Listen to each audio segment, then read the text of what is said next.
Welcome to the Oxford Clay Pottery Podcast. I'm Catherine Tomlinson and I started an eco conscious pottery company called Oxford Clay. Now, Oxford Clay, I don't just make pottery, I also make books and courses for other potters who want to be more environmentally friendly in their pottery making. And that's what this podcast is all about. And I can't wait to get started. Let's go.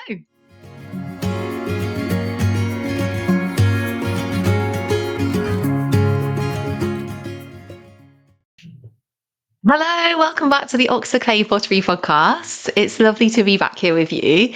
In today's episode, I've sort of been thinking a bit about what episodes to do, what would be like interesting to talk about, but also like the kind of pottery that you might be making, in the kind of places you might be making it.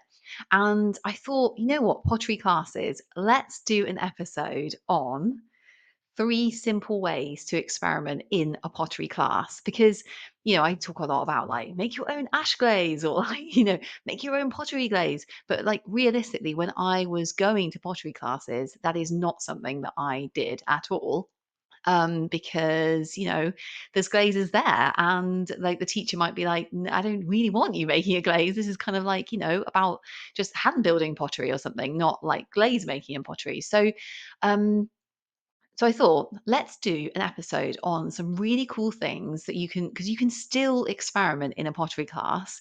If you wanted to like really use your creativity and be like, say, like the teacher's like, you've got a defined project that you're making, you can still experiment in like these three ways that I'm about to tell you about in a class, even if you've got a very defined project that you're doing. So for yeah, let's do an episode on it, and yeah, it'd be really good. Yeah, because like experimenting is really fun, and it's like following your curiosity. That's kind of what it's all about, really. In terms of like just having a joyful expression of your creativity. And although pottery can seem like it's kind of the like not conducive to that because it's like you need to do things this way, or this is how you make something, or this is how you join clay together, or this is how you make a pot on the wheel, or this is how you hand build this particular thing, or glaze it or something.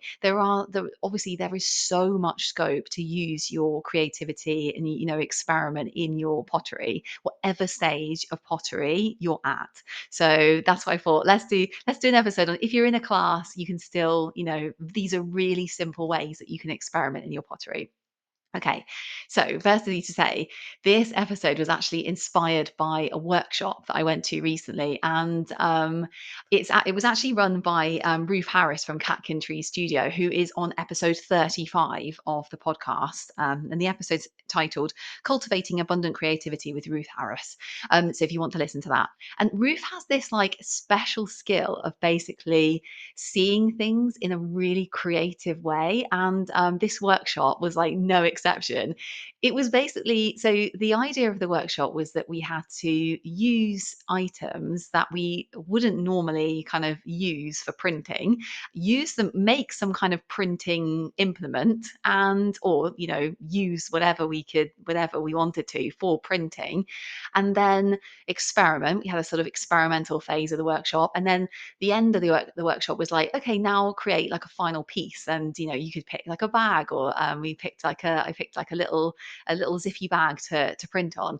And this was really inspiring. I found this workshop really, really inspiring because it reminded me that you can use so many things to make marks, like a mark making.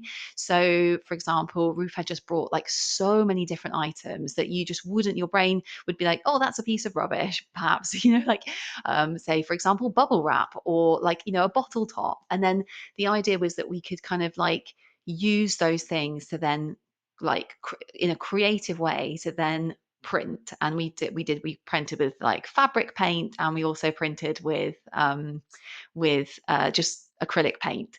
So yeah, so I thought this would be such a good thing to do in pottery. Like if you wanted to like experiment with your sort of surface decoration, you could basically use anything you wanted to make a mark on your clay.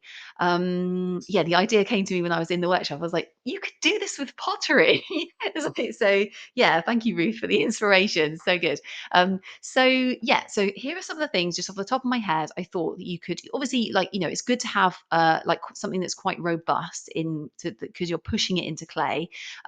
So here are just some of the things off the top of my head I thought you could use in like a pottery class to make marks on, a piece of clay. Maybe you're making a slab pot and you decorate that, those slabs before you put it together. Or maybe you've hand built a pot and you just stamp the, whatever you like, whatever you want into, to make marks in the surface. And the really cool thing about this in clay is that it creates a kind of really interesting surface that then if you glaze that pottery, some of the glaze will be like thicker in places than others, and it can kind of create really interesting like decorative effects, depending on the surface that that you create with the thing that you're using. So okay, so here are some things I thought. Maybe a really smooth pebble, that would be a really interesting surface.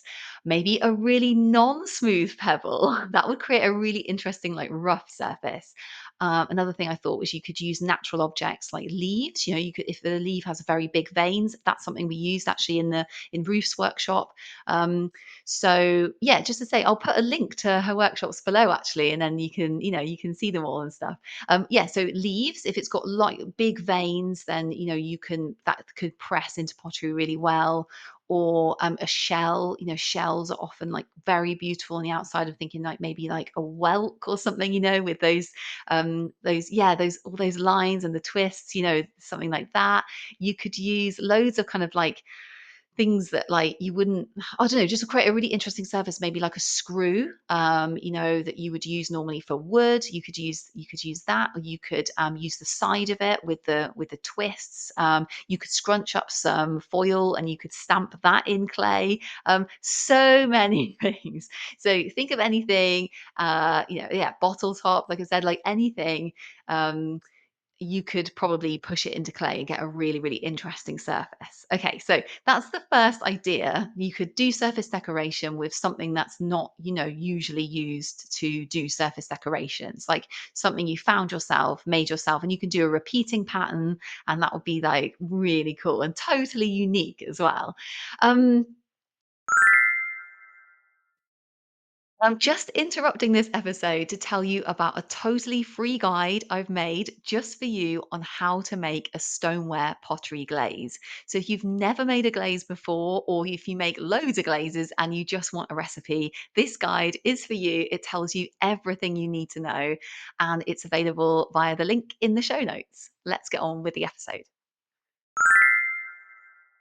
So the second thing I thought was, and this is kind of a progression from the first thing, is that you could make your own mark making tool. So, this would be a little bit more permanent. You weren't just like grabbing something like a pebble and pushing it into your clay. You would be creating a bespoke tool to do a sort of bespoke mark in your pottery. And I actually went to a pottery class once where I was making a fish.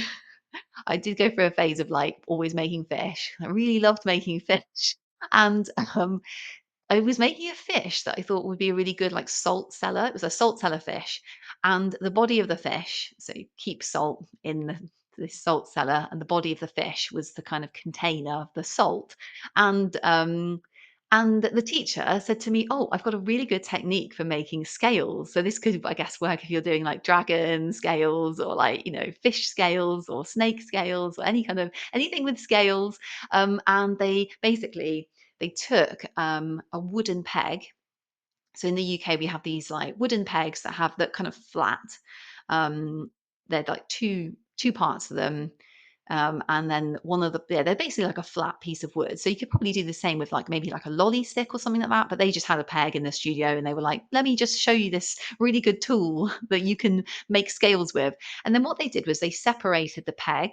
And then they had like just one piece of peg. And then they basically drew on the tip, on the flattest, kind of thinnest part of the peg, they drew like they sort of drew like the corners off the peg basically. So they basically like drew a kind of circular, yeah, it's important that it's circular because it's going to form like one half of the scale going down to the scale sort of point kind of thing. And they basically, yeah, they drew like the corners off the, just with a biro or something, they drew the corners off the peg, and then they carved it with a knife, like a Stanley knife or something that they had in the glass.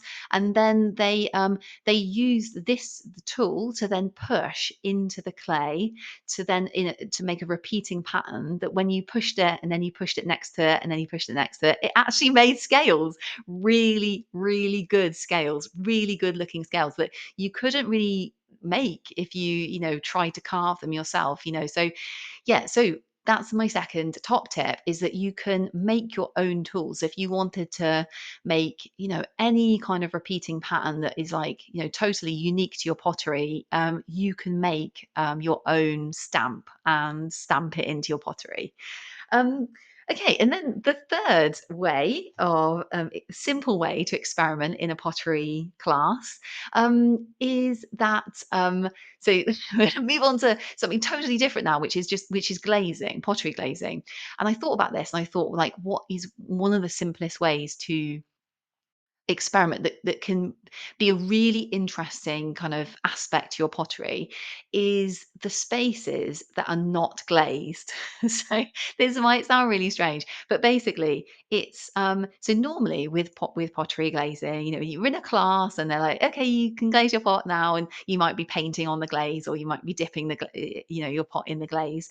But what can happen if you have like places that are unglazed is that you can get really interesting sort of like colors, I suppose, surfaces and colors where a pot is not glazed. So quite often with a kind of stoneware glaze, you'll get this edge to a pot. So I'm holding up one now to the camera, and it's basically the edge of where the glaze meets the. So if you're listening on the podcast, I'll describe it.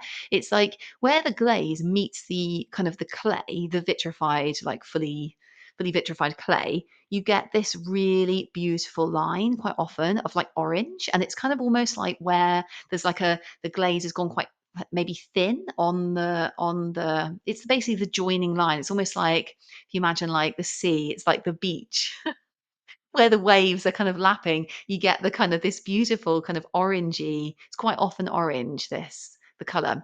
And you can see, I've actually glazed this pot, not fully. This is just, I've basically poured some glaze over the side of the pot, and parts of the pot are like unglazed, and where they were unglazed, they've gone completely orange. And that's just because there's so much glaze around it that it's kind of gone into that unglazed area. So that's a normal unglazed clay surface, is just kind of white, but where there's glaze next to the clay, it's gone orange.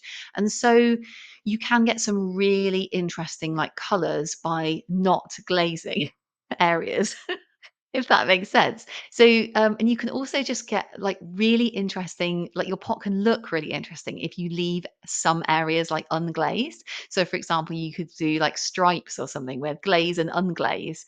And yeah, obviously, like if you're, making a mug or something, it is better to have it glazed. It's easier to wash. It's if you're doing stoneware, it's not so important because the clay's fully vitrified. So it's like, the water isn't going to soak through the clay. But if you're doing an earthenware pot, you do probably want to have like the glaze on the bit where the liquid's going to be held.